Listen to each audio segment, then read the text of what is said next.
में आएगा। Simplification sum consisting of the operation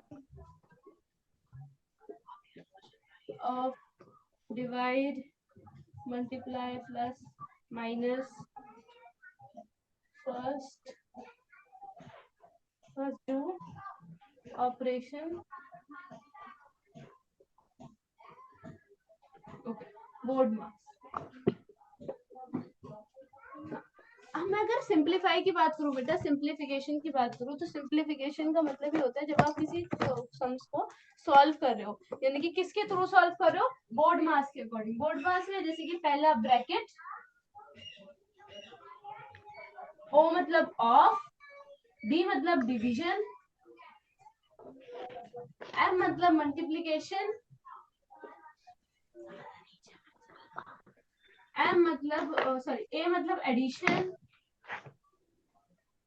S मतलब सब्ट्रैक्शन। ये सारे सम्स बेटा आते हैं ना आपको? Yes ma'am.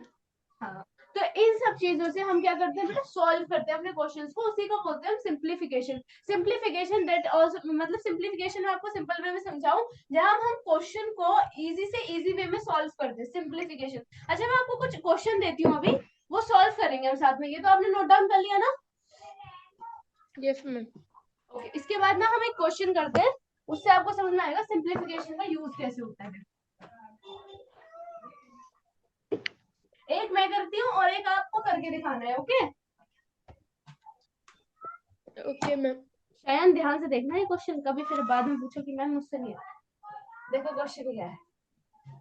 क्वेश्चन है 28 plus 27 divided by 5 divided by 11।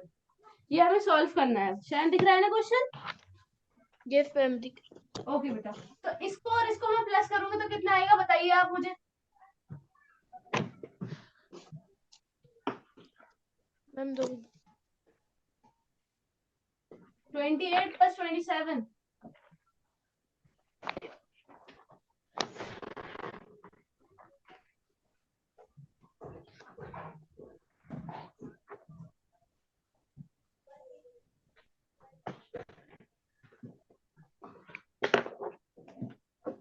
कितनी देर?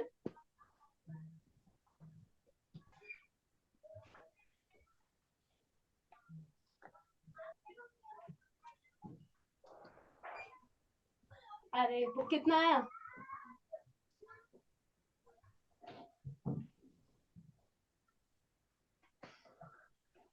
मैम मैं अभी कर रहा हूँ। 55 डिवाइडेड बाय 5। इतनी देर में पूरा क्वेश्चन सॉल्व हो जाता है। 28 और 27 को जब प्लस करोगे तो तुम्हारा आ जाएगा 55, और उसको हमें डिवाइड करना है 11 से भी और 5 से भी। तो सबसे पहले मैं 5 से 55 को डिवाइड करूंगी तो कितना आएगा? देखो कैसे होता है, देखो इधर। अब तुम कॉपी पेन लेके मत बैठो, ये यही हो जाएगा सॉल्व। 5 वन जा 5, 5 वन जा 5, डिवाइड हो गया ये। 11 बचा, ये वाला 11 लिखा। 11 11 को डिवाइड करूंगी तो कितना आएगा? 11 वन जा 11। तो हमारा आंसर क्या आ गया बेटा? 1। क्या आ गया? 1। 1। हाँ, ऐसे ही सॉल्व करना होता है, इतनी स्लो स्लो करोगे तो हो गया काम। इसके बाद वाला मैं क्वेश्चन दे रही हूँ आपको, मुझे करके दिखाओ। यहाँ दे देती हूँ, इसको नोट डाउन करना, और इसके बाद वाला क्वेश्चन मैं दे रही हूँ, फिर वो क्वेश्चन लिखना और उसको सॉल्व करना। 100 minus 7 plus 4 divided by 5 divided by 5। करके दिखाओ ये वाला क्वेश्चन। ये वाला क्वेश्चन आपको करना है, और ये वाला आपको नोट डाउन करना है। ये सारे बच्चों की वीडियो क्यों ऑफ है आज? वीडियो ऑन रखो भाई, फिर मैं वीडियो ऑफ करके पढ़ाऊंगी। वीडियो ऑफ करके पढ़ाने में फिर मुझे ही मजा आएगा।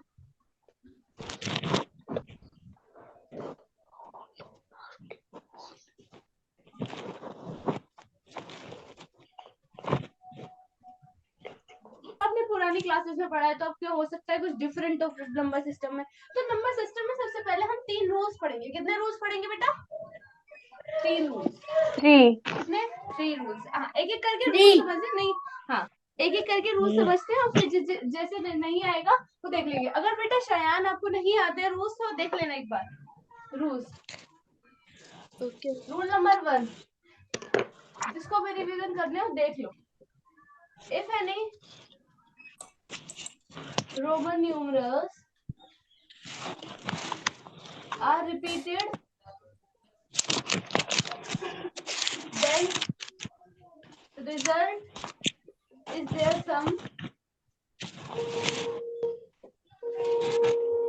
अब देखो ये क्या बोल रहा है। फर्स्ट वाला आपसे पॉइंट, फर्स्ट पॉइंट आपसे बोल रहा है rule number 1, if any Roman numeral, numeral का मतलब बेटा नंबर्स होता है। क्या होता है न्यूमरल का नंबर? मतलब नंबर, ठीक है। न्यूमरल को भी हम नंबर बोलते हैं, नंबर को भी हम न्यूमरल बोलते हैं। अच्छा, हमने रोमन काउंटिंग तो बेटा पहले पढ़ी है ना? मैम। रोमन काउंटिंग पढ़ी ना हमने, वो वाली काउंटिंग भी है, नॉर्मल काउंटिंग भी, कोई सी भी काउंटिंग अगर हम ले लें तो उन्हें यहाँ पे रोमन न्यूमरल्स बोल रखा है, ठीक है। तो रोमन न्यूमरल्स में कंफ्यूज नहीं होना। Are repeated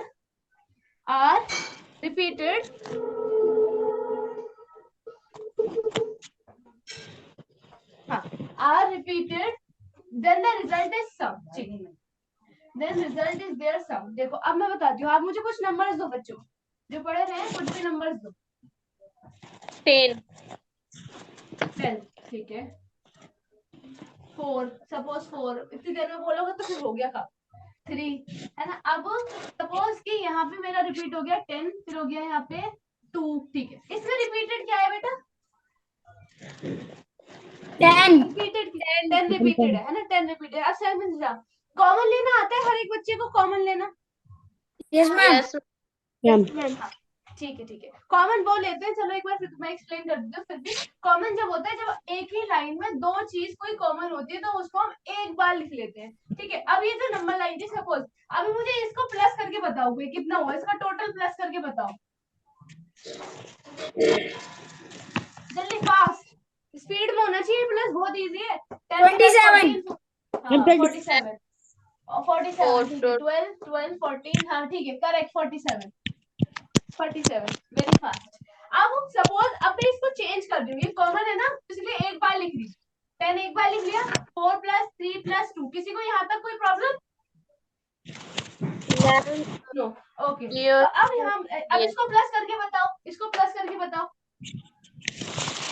190 190 okay 90। तो यहाँ पे मैं आपको एक चीज दिखा रही हूँ, देखो 47 19 आएगा, तो ये 47 10 के डिफरेंस वो 27 है। 27 है मैम ये। आपने गलत लिखा। अच्छा मैंने गलत लिख दिया। वीडियो नहीं आ रहा। वीडियो नहीं आ रहा तो तुम्हारी नेट खराब चल रहा होगा बेटा, बाकी सबके पास मेरा वीडियो आ रही है। Yes ma'am. Yes ma'am. Yes ma'am. ऐसे सच में अब आ रही है? थोड़ी बहुत में नहीं आ रही क्या? नहीं। देखो अभी हो जाएगी ज्वाइन, सुनो जब तक इतने। तो मैं बोल रही हूँ जो 27 और 19 है, देखो डिफरेंस आया, डिफरेंस आया ना बेटा? Yes ma'am. ये दोनों का डिफरेंस, इनका सम, उन्होंने क्या करा कि जब हमने टोटल मार्क्स निकाल लिया तो इनका ये सम निकला। टोटल को हम सम भी बोलते हैं मैथ की लैंग्वेज में, टोटल को हम क्या बोलते हैं? सम। ये यहाँ पे सम की जगह टोटल भी लिख सकते थे, लेकिन इन्होंने सम की जगह टोटल इसीलिए नहीं लिखा क्योंकि सम लिखते हैं, दैट्स व्हाई सम ने टोटल नहीं लिखा। तो इन दोनों का जो सम आया, अगर एक कॉमन लेने पे, एक नंबर रिपीटेड होने पे चेंज हो सकता है। ये पॉइंट आपको बोल रहा है रूल नंबर 1 कि अगर कोई नंबर रिपीटेड होता है, अगर कोई रोमन न्यूमरल रिपीटेड होता है तो इनका जो आंसर है, टोटल नंबर है, वो चेंज हो सकता है। समझ में आया rule number 1? Yes ma'am. Okay, rule number 2 समझते। 10 मिनट बाद क्लास लीव होने वाली है तो दोबारा रिपीट कर लेना, okay? Okay ma'am. Okay. Rule number 2, इसको रब कर रही हूँ। Rule number 2,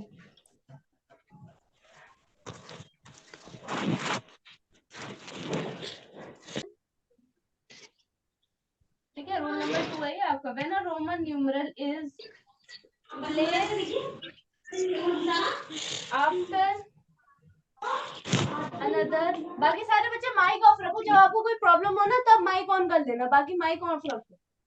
another okay ma'am.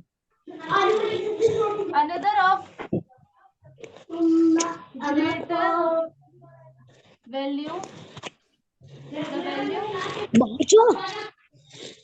of resulting, फिर देखना माइक इसको ऑफ कर दो, resulting number is equal to the difference of the numeral.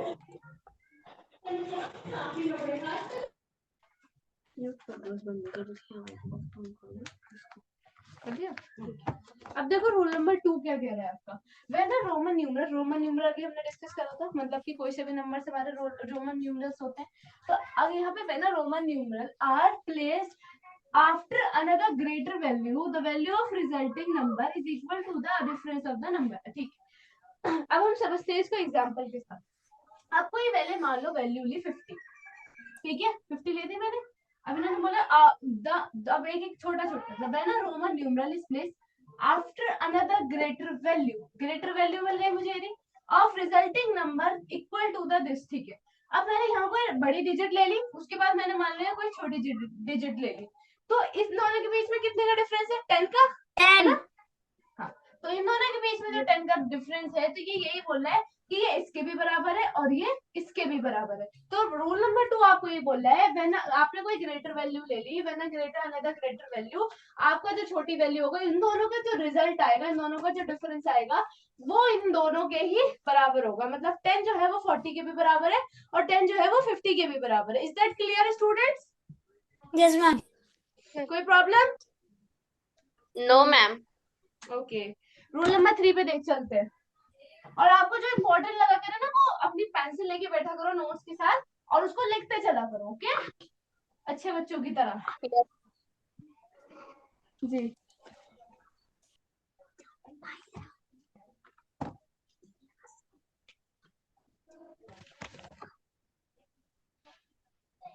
Rule number 3, when a smaller numeral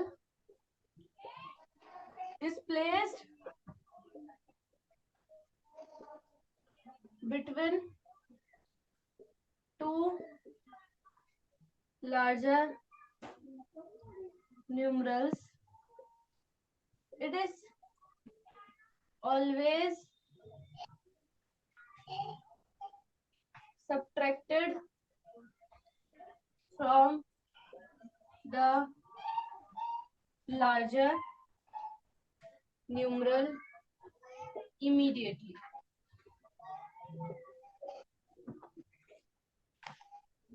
अच्छा जैद, मेरी एक गलती हो गई तो मुझे आके जैद जो है ना मैसेज कर ले, मैम आपने एक गलत बोल दिया है।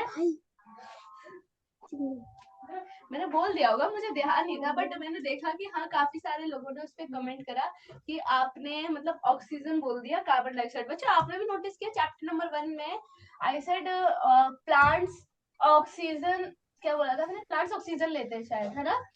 Yes ma'am. तो आप लोगों ने तो मुझसे बोला नहीं, पता नहीं कैसे मैंने बोल दिया होगा। वो बाद में ना मेरे पास काफी सारे कमेंट्स भी आए और मेरे स्टूडेंट से बोल रहे कि मैम आपने ना उसमें ऑक्सीजन बोल दिया। मैंने कहा अच्छा, मैंने प्राइम नंबर पे बोला था यूट्यूब पर। अच्छा आपने बोला था प्राइम नंबर पे। प्राइम नंबर में मैंने क्या गलती करी थी? प्राइम नंबर वाला तो ठीक था, बिकॉज प्राइम नंबर वो ही होते हैं, मेरे पास लिखा हुआ है ना, इस वजह से। लेकिन उस पे मैंने गलती भी कर लिख दी दिया। थी। 4 भी होता है प्राइम नंबर में, कौन कह रहा नहीं होता 4 प्राइम नंबर में? मैम रिपीटेड नहीं होता है वो प्राइम नंबर। चलो अभी पढ़ेंगे ना प्राइम नंबर, जब देखेंगे 4 भी होता है प्राइम नंबर में। चलो ठीक है, अब देखो, अब rule number 3, when a smaller numeral is placed up between two larger numeral। ठीक है, अब अगर हम बात करें कोई स्मॉलर न्यूमरल है, ठीक है, smaller numeral is placed between two larger number. दो लार्जर नंबर ले लेती हूँ, मान लो मैंने ले लिया 40 50, दो लार्जर नंबर है। अब इसके अंदर कोई मैं स्मॉलर नंबर पुट कर देती हूँ, मान लो 5, ठीक है, अकॉर्डिंग टू क्वेश्चन, मतलब जो पॉइंट लिखा है, स्मॉलर न्यूमरल लिया मैंने, बीच में रखा, ग्रेटर वैल्यू के बीच में रख दिया, इट इज ऑलवेज सब्ट्रैक्टेड, बोल रहा है कि हमेशा हमेशा ये सब्ट्रैक्ट हो जाएगा माइनस हो जाएगा पहले वाला। दूसरे वाले का साइन बेटा आपको दे रखा होगा कुछ ना कुछ, plus minus divide multiply question के अंदर, लेकिन इस वाला जो फर्स्ट वाला है वो इमीडिएटली क्या हो जाएगा, लार्जर नंबर से माइनस। समझ आया ये वाला? Yes ma'am. बाकी दोनों रिपीट करूं क्या? मैम यस मैम रिपीट कर दीजिए। अच्छा ठीक है, एक बार देख लो। वेन अ स्मॉलर न्यूमरल, कोई भी स्मॉलर डिजिट लिया, मैंने ले लिया 5, एक और ले लेते हैं, छोड़ो। अब मैंने ले लिया 2, is place between 2 larger number. हमने प्लेस Yes, कर ma'am. दिया दो लार्ज नंबर के बीच में। मान लो मैंने ले लिया 12 और ले लिया 14, दो लार्जर नंबर है, इसके मुताबिक ये इट इज सब्ट्रैक्टेड। यानी कि ये वाला तो बेटा आपको क्वेश्चन में दे रखा होगा कुछ भी, कि डिवाइड करना है, मल्टीप्लाई करना है, जो भी करना है, यहाँ आपको क्वेश्चन में दे रखा होगा। Yes, ma'am. इस वाले में भी दे रखा होगा, लेकिन आपको हमेशा माइनस करना है। क्या करना है उस टाइम? माइनस करना है। इमीडिएटली लार्जर नंबर माइनस, वो माइनस हो जाएगा उससे। अब समझ आया Yes, ma'am. आपको बेटा? Okay okay okay, no problem, ठीक है। नेचुरल नंबर्स हम उन्हें बोलते हैं बेटा, लिखा हुआ भी आपके पास, डेफिनेशन लिखी थी नेचुरल नंबर्स की। नेचुरल नंबर्स हम काउंटिंग नंबर्स को बोलते हैं। मतलब जितने भी हमारे काउंटिंग नंबर्स हैं 1 2 3 4 5 6 7, जितने भी हमारे काउंटिंग नंबर्स हैं एक्सेट्रा, वो सारे के सारे हमारे नेचुरल नंबर्स में काउंट होते हैं। ठीक है, मैथ्स की फॉर्म में उन्हें हम नेचुरल नंबर्स बोलते हैं। और होल नंबर में क्या डिफरेंस होता है? बस होल नंबर हमारे स्टार्टिंग होते हैं किससे? जीरो से। 0 1 2 3 4 5 6 एक्सेट्रा, सारे नेचुरल नंबर्स ही होते हैं, बट वो स्टार्ट होते हैं 0 से, that is called whole number. इतना तो बेटा आता होगा दोनों को, तीनों को? Yes, ma'am. Yes, ma'am. Okay, भी लिखिए, पहले डेफिनेशन पढ़ लेते हैं, क्या लिखिए। If we add 1 to the whole number that is called successor. यानी कि किसी भी डिजिट में हम 1 प्लस कर देते हैं, उसको हम क्या बोलते हैं? सक्सेसर। मान लो अगर 12 लिखा है तो उसके अंदर हम 1 प्लस कर देंगे, वो 13 हो गया, तो ये 1 प्लस करने वाला सक्सेसर होता है। ठीक है, आप किसी भी डिजिट के अंदर 1 प्लस करेंगे, दैट इज कॉल्ड सक्सेसर। और प्रेडिक्टर क्या होता है? प्रेडिक्टर इसका अपोजिट होता है। प्रेडिक्टर में हम हमेशा माइनस कर देते हैं। क्या कर देते हैं प्रेडिक्टर में? हमेशा Minus. 1 माइनस कर देते हैं। मान लो 12 ही था, तो 12 - 1 11 हो गया, तो हमने